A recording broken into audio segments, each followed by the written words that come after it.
उत्तर प्रदेश विधानसभा चुनाव के अंतिम चरण के पहले प्रधानमंत्री नरेंद्र मोदी और पश्चिम बंगाल की मुख्यमंत्री ममता बनर्जी बनारस में एक दूसरे के आमने सामने होंगे। ये तस्वीर और अदावत एक नई तरह की राजनीतिक पटकथा लिख रही होगी 3 से 5 मार्च के बीच।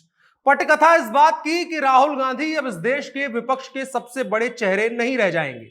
जहां एक तरफ प्रधानमंत्री नरेंद्र मोदी 3 से 5 मार्च तक वाराणसी में भारतीय जनता पार्टी के लिए प्रचार करेंगे, पूरी ताकत झोंकेंगे ताकि जो उनका अपना इलाका है वहां से भाजपा सबसे ज्यादा सीटें जीत करके निकले और मजबूती से जीत करके निकले। दूसरी तरफ अखिलेश यादव और ममता बनर्जी संयुक्त रूप से नरेंद्र मोदी के गढ़ वाराणसी में उनका घेराव करेंगे। अब ममता बनर्जी का उत्तर प्रदेश में होना समाजवादी पार्टी को कितना फायदा पहुंचाएगा और नहीं पहुंचाएगा यह अलग बात है, लेकिन यह संदेश बहुत बड़ा निकलेगा यहां से। और इसीलिए उत्तर प्रदेश के चुनाव को देश का सबसे कठिन चुनाव कहा जाता है, क्योंकि यहां से कई ऐसे समीकरण निकल जाते हैं जिनकी किसी ने परिकल्पना नहीं की होगी। आइए समझते हैं क्या बन रहे हैं उत्तर प्रदेश विधानसभा चुनाव 2022 में समीकरण, और 3 से 5 मार्च के बीच वाराणसी में क्या होगा और उसके दरमियान आज कल में जो घटनाएं हुई हैं उसमें क्या कुछ निकाला जा सकता है 3 से 5 मार्च के बीच में जो कुछ होने वाला है उसके बारे में, ये सब समझेंगे इस वीडियो में।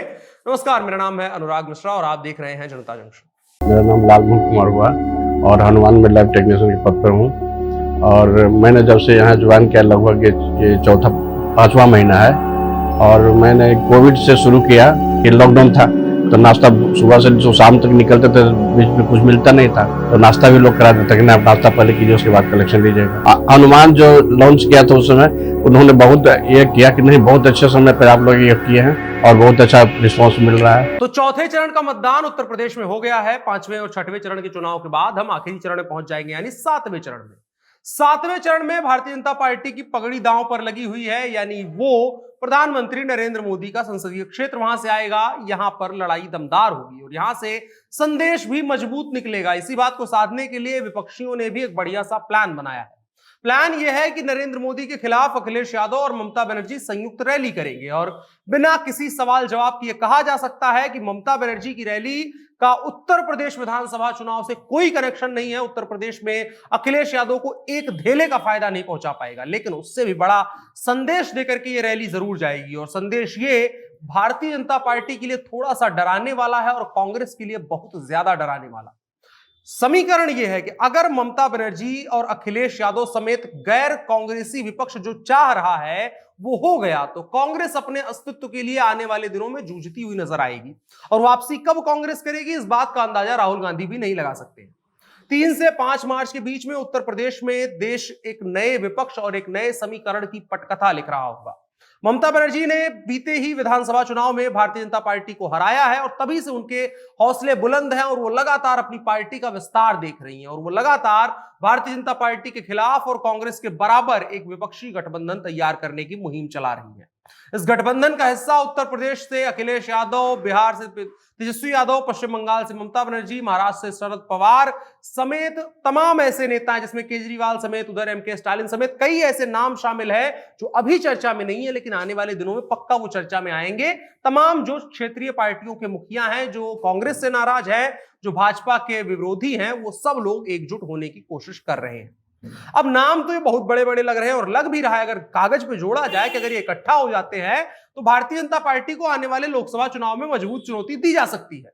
लेकिन हमें यह नहीं भूलना चाहिए कि जब 2 बार भारतीय जनता पार्टी लोकसभा चुनाव जीती है तब भी इन्हीं लोगों ने इसी तरह के थर्ड फ्रंट बनाने की कोशिश की थी, लेकिन गरारी प्रधानमंत्री के चेहरे पर जाकर के अटक जाती है और वहीं से एक दूसरे में खींचतान होती है। उसके बाद वो गठबंधन टूट जाता है, कांग्रेस अपनी जगह रह जाती है हर बार हार करके और भारतीय जनता पार्टी हर बार जीत करके बीते 2 बार से सरकार में बन जा रही है। यही बीते 10 सालों की कहानी रही है और उसमें यही नेता शामिल हुए रहे हैं हर बार, जो एक बार फिर से नए सिरे से इकट्ठा होने की बात कर रहे हैं। प्रधानमंत्री का चेहरा बड़ी लड़ाई बनता है। देखा जा सकता है कि ममता बनर्जी शायद इनको पूरी पार्टी में मान लिया जाए, क्योंकि ममता बनर्जी जितने मजबूती के साथ अभी भारतीय जनता पार्टी समेत नरेंद्र मोदी हो, अमित शाह हो, कोई भी हो जिसको चुनौती दे रही है, उतना मजबूती से फिलहाल उत्तर भारत की राजनीति में कोई नहीं है जो भारतीय जनता पार्टी के इन बड़े नेताओं को चुनौती दे रहा हो।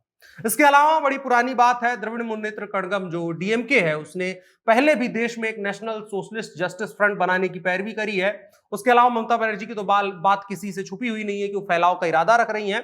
और इसके अलावा ममता के साथ साथ एनसीपी के अध्यक्ष शरद पवार भी वक्त वक्त पर, वो तो एक वक्त में 7 सांसद लेकर के प्रधानमंत्री बनने का ख्वाब देख रहे थे, वो भी तीसरा मोर्चा बनाने की कोशिश करते रहते हैं। किसान आंदोलन के समय किसानों के समर्थन में भी विपक्षी राजनीतिक दलों ने अपने अपने दस्ते भी भेजे, जिनमें शिरोमणि अकाली दल तक शामिल था, जिसने कांग्रेस को पावर से बाहर करके रखा हुआ था एक तरीके से, और अकाली दल एक वक्त पर भाजपा के साथ था, उसके बाद टूटता है। इसके अलावा ममता बनर्जी अखिलेश यादव का समीकरण हम लगातार आपको बता ही रहे हैं, और वो लोग साथ में बने ही हुए हैं।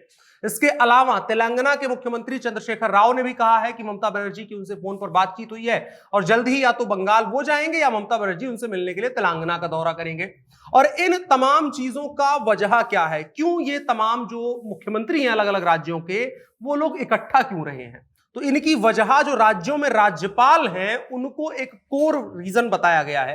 अखिलेश यादव तेजस्वी की बात अलग है, ये दोनों लोग तो विपक्षी हैं, लेकिन जो अधिकतर मुख्यमंत्री इकट्ठा हो रहे हैं जो गैर कांग्रेसी और भाजपा विरोधी हैं, उनकी वजह राज्यों में राज्यपाल है। बंगाल के राज्यपाल जगदीप धनखड़, जो उनकी अभी तक कहानी चली है वो किसी से छुपी नहीं हुई है, यहां तक कि राज्यपाल धनखड़ को ट्विटर पे ममता बनर्जी ने ब्लॉक कर दिया था। तमिलनाडु के मुख्यमंत्री एमके स्टालिन की भी हाल में नीट वाले मामले पर राज्यपाल आरएन रवि के साथ बवाल खड़ा हुआ है और भूमिका पर राज्यपाल के सवाल उन्होंने खड़े कर दिए हैं।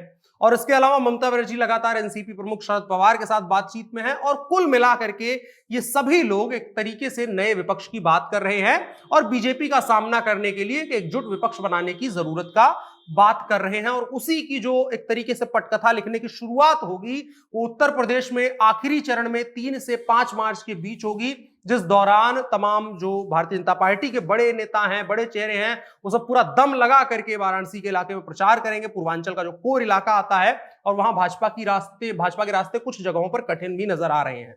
तो वहां पर एक तरफ भाजपा दम लगा रही होगी, दूसरी तरफ ममता बनर्जी और अखिलेश यादव प्रचार कर रहे होंगे भाजपा के खिलाफ, जो कि एक तरीके से नए गठबंधन की जो है नींव रखेगी। अगर उत्तर प्रदेश में यह गठबंधन थोड़ा बहुत भी कामयाब हो जाता है तो फिर ममता बनर्जी के लिए अपने आप को प्रधानमंत्री के चेहरे के तौर पर प्रोजेक्ट करने का जो एक तरीके से रास्ता है वो आसान हो जाएगा, और ममता बनर्जी आसानी से खुद को प्रधानमंत्री के चेहरे के तौर पर रख सकेंगी। और अगर विपक्ष जो है, जो अभी थर्ड फ्रंट बन रहा है, ये प्रधानमंत्री के चेहरे पर एकजुट हो जाता है और इस पर राजी हो जाता है, तो बहुत कम संभावना है कि इस बार वो थर्ड फ्रंट टूटेगा। और अगर ऐसा होता है तो भाजपा का कुछ कर ना पाए या ना कर पाए, लेकिन कांग्रेस के लिए अस्तित्व खतरे में आने की बात है। और जो दिग्विजय सिंह ने बहुत पहले कहा था कि इस 23-24 में देख लीजिए, आप लोग अच्छे से काम कर लीजिए, नहीं तो 23-24 के बाद अपने अपने घर बैठ जाइए, कांग्रेस चुनाव नहीं लड़ पाएगी। तो कम से कम ये जो सारे विपक्षी नेता इकट्ठा हो रहे हैं, समीकरण वही बनाते हुए नजर आ रहे हैं। आपको क्या लग रहा है, क्या कुछ होगा उत्तर प्रदेश में? कितना मुहर लगाएगी उत्तर प्रदेश की जनता अखिलेश यादव और ममता बनर्जी के गठबंधन पर? आपकी राय क्या है, कमेंट बॉक्स में जरूर बताएं, और साथ ही साथ इस वीडियो को साझा भी करें। मेरा नाम अनुराग मिश्रा है, आप जनता जंक्शन देख रहे हैं, कैमरे पर मेरे साथ ओम प्रकाश हैं। शुक्रिया।